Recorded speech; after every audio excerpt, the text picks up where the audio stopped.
袭击并且杀害伊朗最高领导人，严重侵犯伊朗的主权安全，践踏联合国宪章宗旨原则和国际关系基本准则。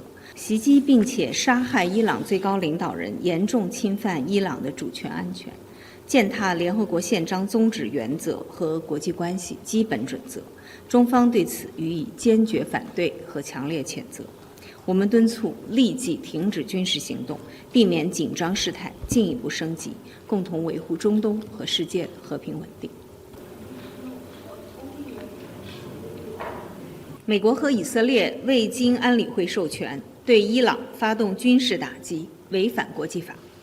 中方对战事外溢波及周边国家深表关切。中方认为，海湾各国的主权安全和领土完整也应得到充分尊重。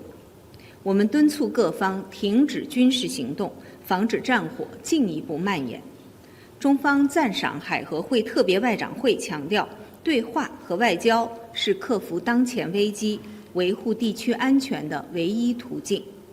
当前地区局势复杂敏感，中方支持地区国家从睦邻友好出发，加强沟通协调，共同致力于地区的和平稳定。霍尔木兹海峡及其附近水域是重要的国际货物和能源贸易通道，维护这一地区的安全稳定符合国际社会的共同利益。